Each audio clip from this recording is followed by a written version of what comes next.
ఈ stock market జర్నీలో markets నుంచి మీరు ఏం నేర్చుకున్నారు, మార్కెట్ మీకు ఏం నేర్పించింది? First of all it's been almost, if I'm not wrong, 2.5+ or 3 decades of journey అనుకోవచ్చా మార్కెట్స్లో మీకు? Yeah Sai, around 25 years on Indian stock markets. And నేను చెప్పాలి, సెన్సెక్స్ని 3000 లెవెల్స్ నుంచి చూస్తూ చూస్తూ చూస్తూ పెరగటం జరిగింది. సో మీరు మార్కెట్స్ నుంచి ఏం నేర్చుకున్నారు ఈ 25 yearsలో? అండ్ మార్కెట్ మీకు ఏం బాగా నేర్పించింది? అంటే ఈ ఫ్యాక్టర్ మీ పర్సనల్గా అనుకోవచ్చు, ఆర్ఎల్స్ మీరు ఫైనాన్షియల్గా అనుకోవచ్చు, ఏమేమి ఫ్యాక్టర్స్ మీరు నేర్చుకున్నారు? చాలా ఇంట్రెస్టింగ్ క్వశ్చన్ అడిగారు సాయి గారు. ఫస్ట్ అండ్ ఫార్మోస్ట్ ఏంటంటే, ఒక విజన్ అనేది ఉండాలి, ఒక లాంగ్ టర్మ్ థాట్ అనేది ఉండాలి. అది ఎక్స్ట్రీమ్లీ క్రూషియల్. మనం చూస్తున్నాం మార్కెట్ అనేది ఒక టైం మెషిన్ లాంటిది అనమాట. అవసరమైనప్పుడు ముందుకు తీసుకెళ్తుంటుంది, కావాలన్నప్పుడు మళ్ళీ వెనక్కి వస్తుంటాం అనమాట. సో మనం మార్కెట్ కనుక చూసినట్లయితే 21st Jan 2008లో it was the peak day for the market, for the Sensex అనమాట. ఇండియన్ మార్కెట్ 21,000 లెవెల్ సెన్సెక్స్ ఉండటం జరిగింది. అక్కడి నుంచి మళ్ళీ నెక్స్ట్ ఇయర్లో ఆల్మోస్ట్ 7-8 monthsలోనే Indian market Sensex came down to the range of 8,400 రేంజ్కి రావడం చూస్తున్నాం. మళ్ళీ అక్కడి నుంచి మనం ర్యాలీ చూసినట్లయితే స్టడీగా మార్కెట్స్ స్టడీ అవటం మనం చూస్తున్నాం. అట్లా ముందుకి వెనక్కి వెళ్తుంటాయి. సో ఒక లాంగ్ టర్మ్ విజన్తో ఇన్వెస్టర్స్ ఉండాలి. It's not a one day game, it's not a 2020, it is a marathon.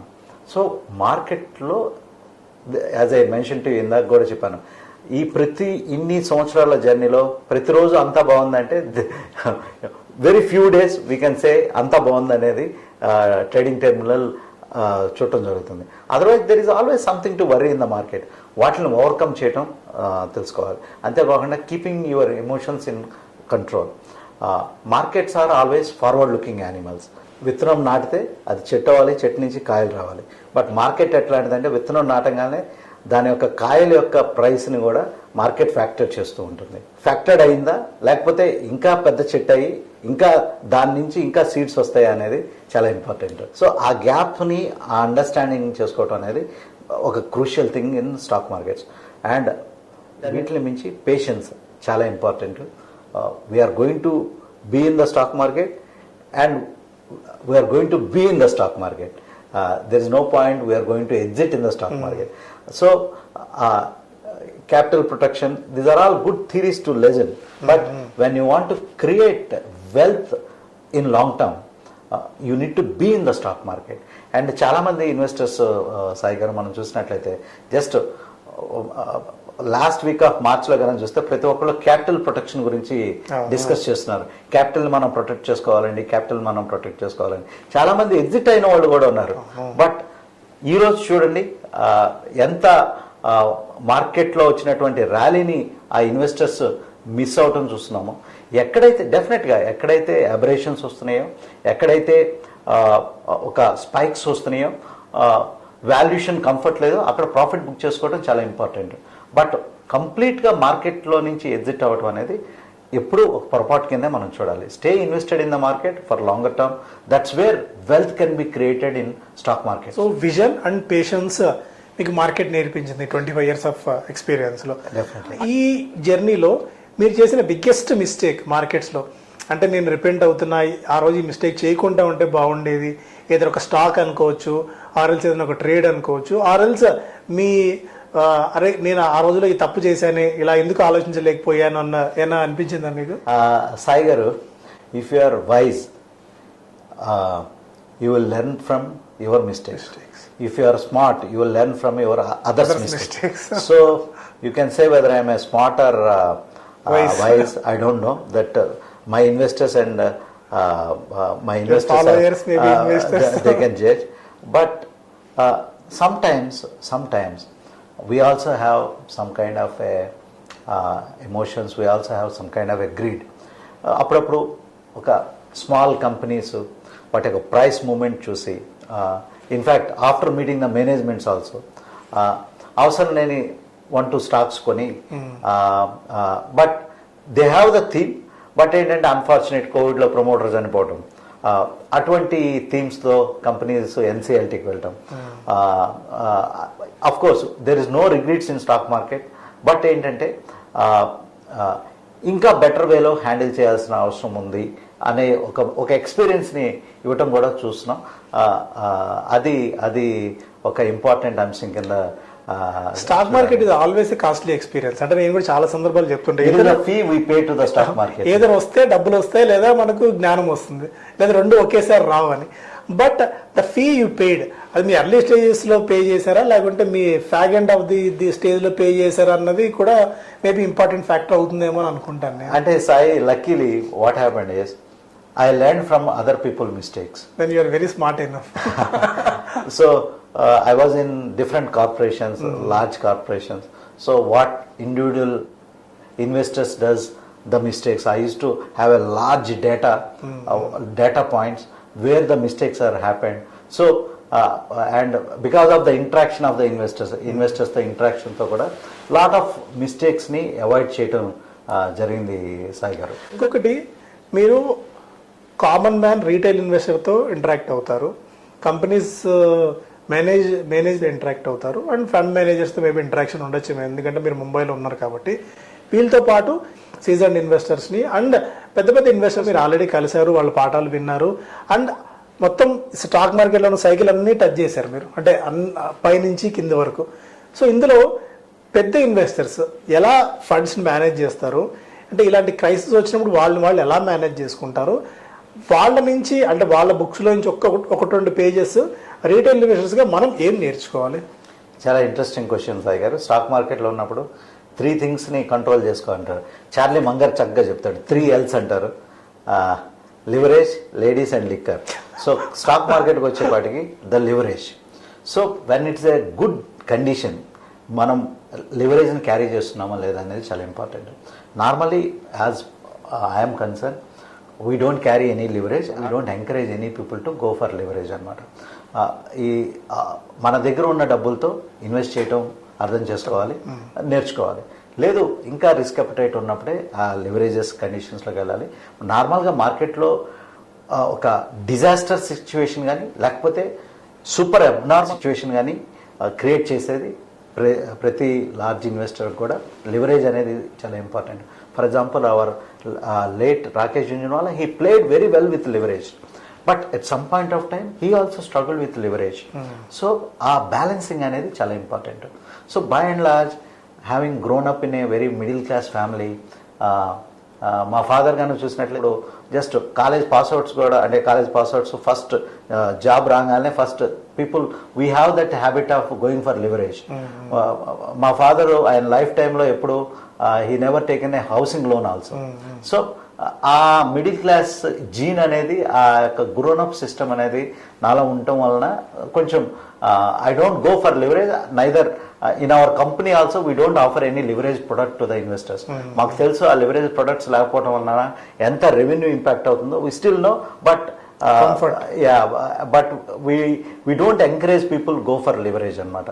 So ఈ సిస్టంలో వెళ్ళటం అనేది important. First of all our grown up stage and whether leverage is suitable to us or not, that is extremely crucial అనమాట.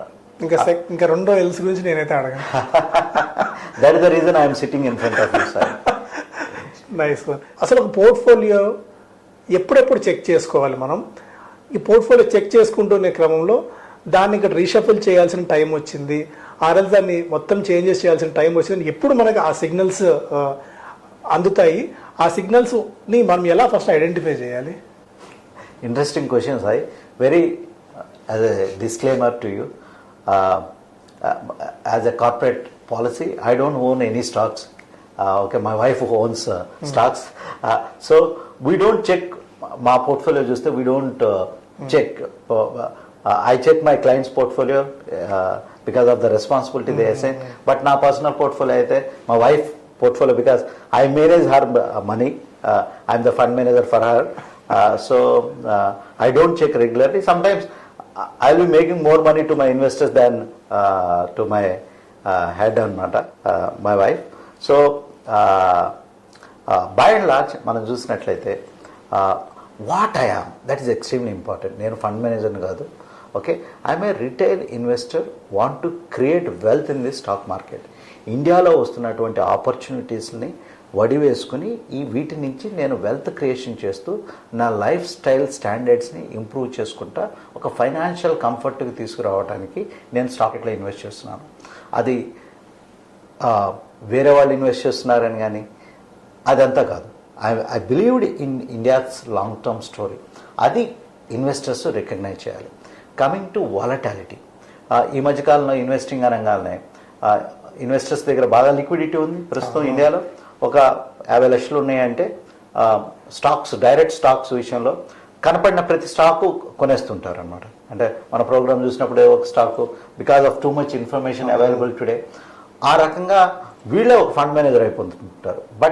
But fund manager is managing people's money and they need to ఆ benchmark నుంచి కొంచెం extra return చేస్తే they are through, they will make their bonus అనమాట.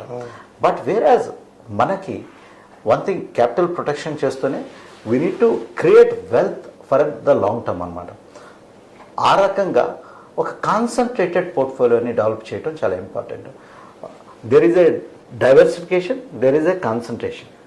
నేను డైవర్సిఫికేషన్ని suit అవుతానా లేకపోతే కాన్సన్ట్రేటెడ్గా suit అవుతానా చాలా ఇంపార్టెంట్. సో చాలామంది అంటారు కాన్సన్ట్రేటెడ్ పోర్ట్ఫోలియో అంటే వెరీ రిస్కీ అంటారు. But you know what you are investing, you have a concentrated portfolio. మనకి ఫ్రెండ్స్ కనుక చూస్తే సాయి గారు వేళ మీద లెక్క పెట్టుకునే ఫ్రెండ్స్ ఉంటారు. ఇంట్లో ఫ్యామిలీ మెంబర్స్ కూడా ఈ రోజు రేపు వేళ మీద లెక్క పెట్టుకునే ఫ్యామిలీ మెంబర్సే ఉంటారు. బాగా క్లోజ్డ్ చుట్టాలు ఎంతమంది ఉన్నప్పటికీ క్లోజ్డ్ పీపుల్ ఒకరో ఇద్దరు. స్టాక్ పోర్ట్ఫోలియో కనుక చూస్తే కనుక మన క్లాస్మేట్స్, మనం ఎన్నో క్లాస్ కాలేజెస్ ఇవన్నీ చదువుంటాం, చివరికి ఉండేది మనతో ఒక వెరీ ఫ్యూ క్లోజ్ ఫ్రెండ్స్ అనమాట.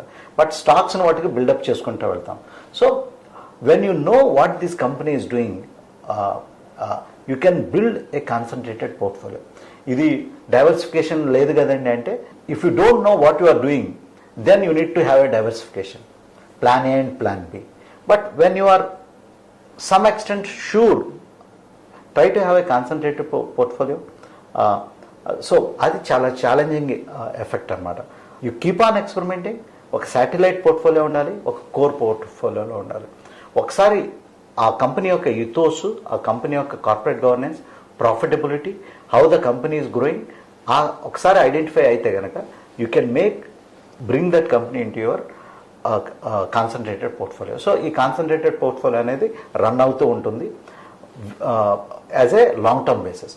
వేరే మార్కెట్లో వచ్చే ఈ ఒడిదుడుకులు, వచ్చే మొమెంటంతో we need to have a trading portfolio. దాన్ని ప్లస్ ఆర్ మైనస్, డబ్బులు వచ్చినప్పుడు you need to take, you need to know when to plug the fruit from the tree, when to sow seed. So ఆ రకంగా ఒక trading portfolio అనేది develop చేసుకుంటూ ఉంటే కనుక బోత్ సైమల్టేనియస్లీ వెళ్తూ ఉంటాయి. సో కాన్సన్ట్రేటెడ్ పోర్ట్ఫోలియోలో పెద్ద ఫోకస్ అవసరం లేదు, ఎందుకంటే because you understand. Some companies, మా దగ్గర ఉన్న కొన్ని కంపెనీస్ కనుక చూస్తే కనుక ఏదో బ్యాడ్ నెగిటివ్ న్యూస్ మార్కెట్లో వచ్చినా, హైలైట్ అవుతున్నా, వీ నెవర్ వరీడ్ అనమాట. For example, I still remember few years back Piramal Enterprises అనే ఒక కంపెనీ ఉండేది. There were lot of negative news ఆ company. And Ajay Piramal is the promoter of the company. If you see last 30-40 years of the company, he is the one of the best asset manager. That means company business man అనమాట. ఒకసారి కొన్ని broking companies ఈ మీద coverage కూడా withdraw చేయడం జరిగింది. But still we are holding a huge positions in that company. మార్కెట్లో అంత నెగిటివ్ న్యూస్ ఉన్నప్పటికీ we are not bothered. In fact we are buying that company, we are taking the advantage of the down trend in that company. That's how we could able to create extra alpha అనమాట. You need to the company fundamentals well, and also you need to understand the instincts of the promoter. He sold in 2010 ఆయన కొన్నటువంటి formulation బిజినెస్ని అబౌట్కి ఈ sold for around $1.5 million at the peak of the earnings అనమాట. And మన అందరికీ తెలిసింది HNSR అనే ఒక company ఉండేది. ఆ కంపెనీలో he is early investor and he exited at a very right time, he made humongous returns. So at the same point of time how this business man acted and managed. So ఒక negative news వచ్చినప్పుడు అంత ఇదిగా ఎంత kind of ఇది short term crisis long term crisis. If we think that this is the short term crisis we try to take the advantage because we are a long term investor. అంటే as your on the top of the angle, అంటే మీరు birds వ్యూలో ఆర్ఎల్స్ aerial యాంగిల్లో మీరు చూసినప్పుడు మీకు అన్నీ అర్థమవుతుంటాయి. But as a common investor, as a retail investors, as a common మ్యాన్కి అంటే ఇంత డెప్త్ నాలెడ్జ్ ఉండకపోవచ్చు.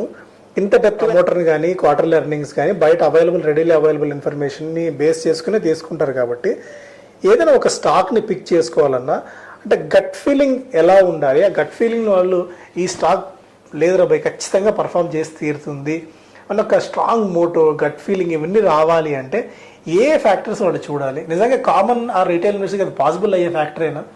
సాయి గారు, అందుకే ఫస్ట్ ఫోర్మోస్ట్ థింగ్ ఒక ఇన్వెస్టర్ కింద ఎమర్జ్ అవ్వాలంటే ఫస్ట్ అండ్ ఫోర్మోస్ట్ ప్రతి ఒక్కళ్ళకి సెంటర్ ఆఫ్ కాంపిటెన్స్ అనేది ఉంటుంది.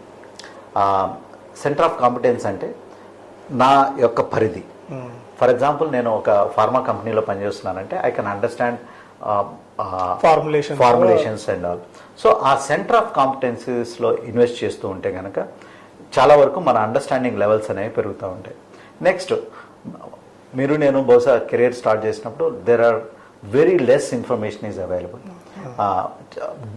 కంపెనీస్ యొక్క డిస్క్లోజర్ మెకానిజం కూడా చాలా తక్కువ ఉండేది. ఆ టైంలో ఇన్ఫర్మేషన్ రావడం అనేది చాలా తక్కువ. ఈరోజు స్ట్రగుల్ ఏంటంటే we have two much information. So noise and voice, ఈ రెండింటిని బ్యాలెన్స్ చేయటం ఇన్వెస్టర్స్కి చాలా important. As I mention to you, don't follow the headlines, don't follow the noise, try to understand the signals. So ఆ సిగ్నల్స్ని understand చేసుకుని పోర్ట్ఫోలియోని డెఫినెట్గా buildup చేసుకోవచ్చు. ఆ centre of competence అనేది చాలా important. I was on a plant visit, నా హైదరాబాద్లో ఉన్నాను కాబట్టి విజిట్ ఒకటి ఆజాద్ ఇంజనీరింగ్ అనే ప్లాంట్ విజిట్కి కూడా నేను వెళ్ళటం జరిగింది. I'm surprised. ఆ ప్లాంట్కి వెళ్ళిన తర్వాత తెలిసింది the company owner, okay, Rakesh, he just started as he's a college dropout. From there onwards he built a aerospace, built a strong engineering company. Where is his center of competence? In the education adi check chesinatlaithe he just a college dropout, but still he could able to build. Qualification lekunda ittuvanti critical company ni build cheyadam anedi chala big task. How he build a company?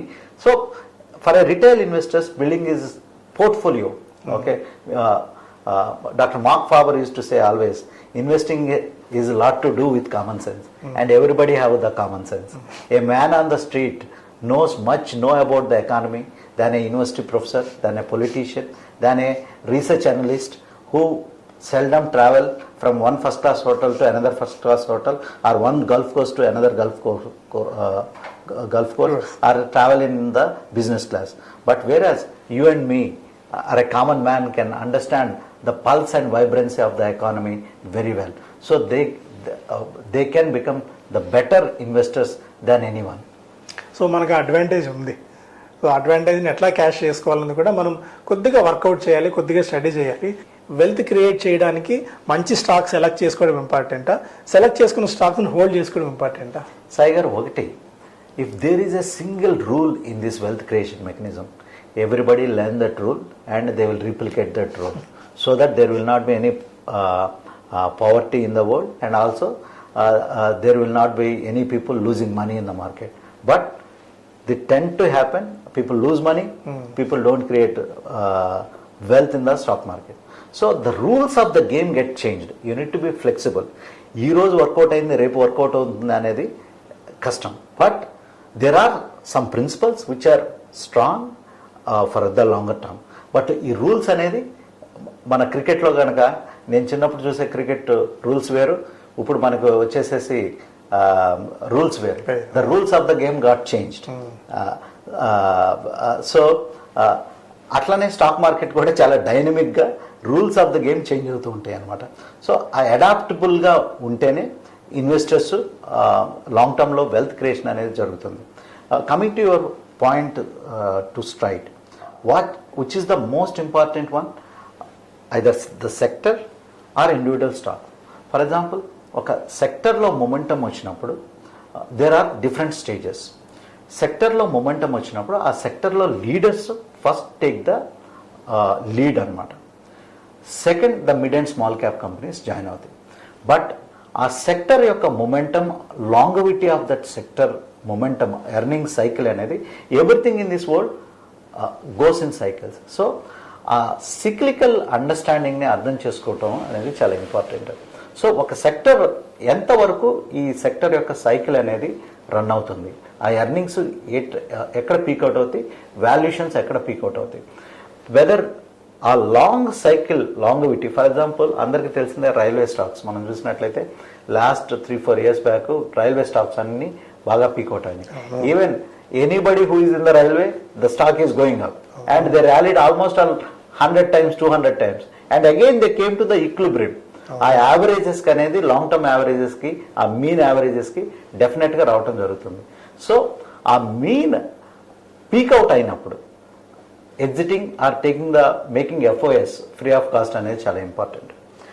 At the same point of time large క్యాప్లో వెళ్దామా, mid క్యాప్లో వెళ్దామా, small క్యాప్లో వెళ్దామా అనేది investors యొక్క risk అపెటైట్ని బట్టి వెళ్ళాలి. But by and large ఈ యొక్క లాంగవిటీ ఆఫ్ ద సైకిల్ని ఎక్స్పెక్ట్ చేయడం అనేది చాలా important. For example, why we are quite bullish about aerospace is, మన నార్మల్గా సైకిల్ ఈరోజు కొనట్లేదు, కానీ ఒక 2-wheeler కొంటే మ్యాక్సిమం ఒక 5 years పడతాం, కారు కొంటే 5 to 10 years బహుశా పడతారు.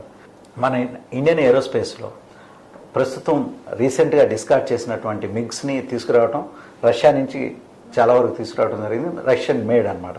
So almost all they are on their job for 40 years. మనం ఎక్కే ప్రతి ఎయిర్ క్రాఫ్ట్, ఎస్పెషల్లీ ఎయిర్ ఇండియాలో, దాని యొక్క ఏజింగ్ అనేది చూస్తే ఆల్మోస్ట్ ఆల్ 15 to 20 years ఉంటుంది. Of course they have the new deliveries lineup అయిన న్యూ ఎయిర్ క్రాఫ్ట్స్ కూడా ఉంటుంది జరిగింది. బై అండ్ లార్జ్ ఒక ఎయిర్ క్రాఫ్ట్ ని almost all 20-25 years, or some countries they will buy from 25 years, they will take it up to 30-40 years also. So the longevity of the cycle is very high.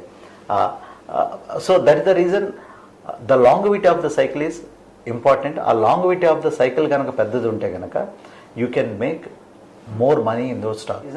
For example, defense stocks, why people are, నేను ఇందాక చెప్పినటువంటి stocks, garden reach, Cochin ship yard, ఇటువంటి కంపెనీస్కి లాంగవిటీ అనేది చాలా ఎక్కువ ఉంటుంది అనమాట. సో ఆ స్టాక్స్ తగ్గినప్పుడు ఒక ఆపర్చునిటీ కింద చూడాలి, పెరిగినప్పుడు in case if you want to book profit, because ఒక అబరేషన్ అనేది వచ్చింది కాబట్టి. నెక్స్ట్ వీళ్ళ ఆర్డర్ బుక్స్ ఎగ్జిక్యూషన్ అంతా ఓవర్ నైట్ ఉండదు. Okay, they have the capacity constraint, order book రావచ్చు, కానీ ఎడ్యుకేషన్ ఛాలెంజెస్ ఉంటాయి అనమాట. సో అందువల్ల ఎప్పుడన్నా ఒక అబరేషన్స్ వచ్చినప్పుడు ప్రాఫిట్ బుకింగ్ చేయడం కూడా చాలా important. But by and large cap defence company, they have a larger longevity. One final question sir.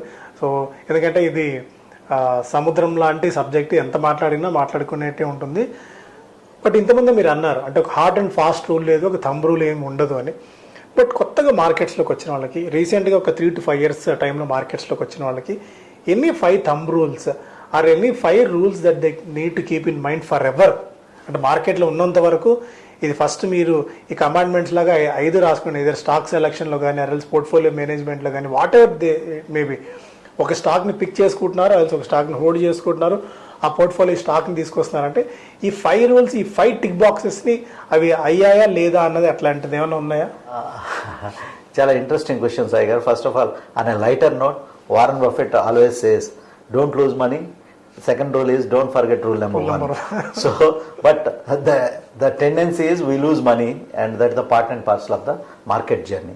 Coming to your point, కొత్తగా వచ్చే ఇన్వెస్టర్స్, ఫస్ట్ ఆఫ్ ఆల్ నేను మళ్ళీ రిపీట్ చేస్తున్నాను, they should ask who am I. Okay, whether trader, you need to have a different temperament. Whether you are investor, you need to have a different temperament, different attitude. Second thing ఏంటంటే, కొంచెం stock మార్కెట్లో success అవ్వాలంటే మనకు వచ్చే information ఇదంతా పక్కన పెట్టి కొంచెం బ్యాలెన్స్ షీట్స్ని అర్థం చేసుకోవడం అనేది చాలా important.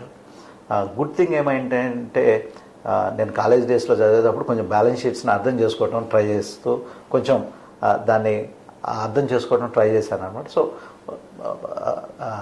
Rakesh Jhunjhunwala use to say on a lighter note, అందరు నచ్చదు బహుశా, balance sheet is like a bikini, what it shows is alluring, what it hides is the main important thing. So ఆ బ్యాలెన్స్ షీట్స్ని అర్థం చేసుకోవడం అనేది చాలా important. Sorry to say, because it's not my quote, it's the great investor Rakesh Jhunjhunwala's quote. So as a great admirer of Rakesh ji, I can share his quote on a lighter note. So coming to your point, కొంచెం balance sheet లేదు, నేను మీరు financial ఎక్స్పర్టే అవసరం లేదు. మనం ఇల్లు కొంటుంటాం, ఇది మంచి ఏరియాలో కొంటున్నాం, దీనికి ఇంత పే చేయచ్చా లేదా, లేకపోతే సెకండ్ హ్యాండ్ వెహికల్ కొంటాం, అప్రాక్సిమేట్ వాల్యుయేషన్స్ అనేది చూసుకుంటాం.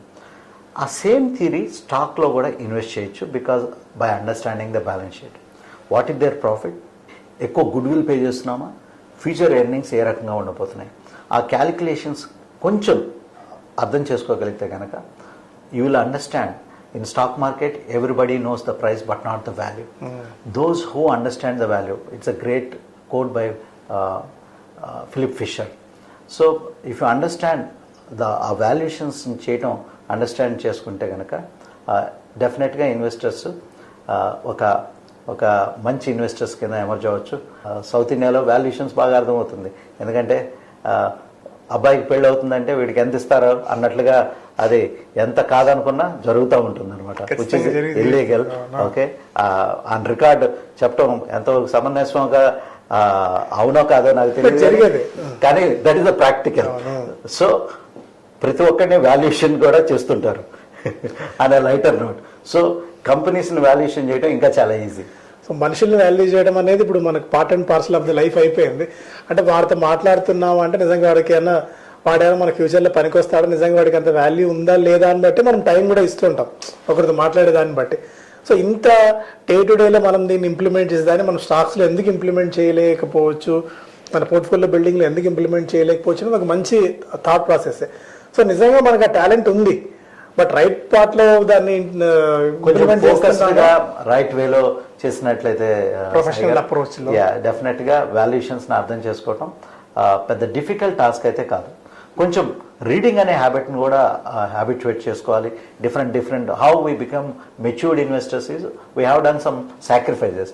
సో కొంచెం రీడింగ్ హ్యాబిట్ని డెవలప్ చేసుకోవటం, అట్లీస్ట్ కవర్ పేజ్ కాకపోయినా కొంచెం లోపల కన్నా వెళ్ళి కొన్ని పేజీలు ఎక్కువ చదివి వాటి నుంచి అట్లీస్ట్ ఒక బుక్ నుంచి ఒక 1 పాయింట్ తీసుకుని which can make a matured investors. We are still maturing, it doesn't mean that we don't do mistakes, we can't predict everything, but it's a journey and it's a process. Thank you so much Kranti garu, thanks for your time. మరొక్కసారి ఇంతసేపు మీరు మీ time వెచ్చించి అనేక అంశాలను మనం ఇక్కడ మాట్లాడుకున్నాం. ప్రతి ఒక్కరికి, అటు ఇన్వెస్టర్స్కి, మార్కెట్లో ఎంతో కాలం ఉన్న వాళ్ళకి, మార్కెట్స్లో కొత్తగా వచ్చిన వాళ్ళకి, ప్రతి ఒక్కరు ఈ ఇంటర్వ్యూ నుంచి ఎంతో కొంత వాళ్ళు తీసుకునే విధంగా ఈ ఇంటర్వ్యూ అంతా కూడా సాగింది. ఇంతకుముందు కూడా నేను స్టార్టింగ్లో చెప్పినట్టు మీరు ఇన్వెస్ట్ చేసి ఉంటే ఈ టైంని, ఈ ఇంటర్వ్యూ చూసిన దానిలో ఖచ్చితంగా మీరు ఎంతో కొంత దీనిలో నుంచి బెనిఫిట్ పొందుతారని చెప్పి చాలా కాన్ఫిడెంట్గా ఈ కార్యక్రమం తర్వాత నేను చెప్పగలను. Once again thank you so much Kranti garu, thanks for your time. Thanks.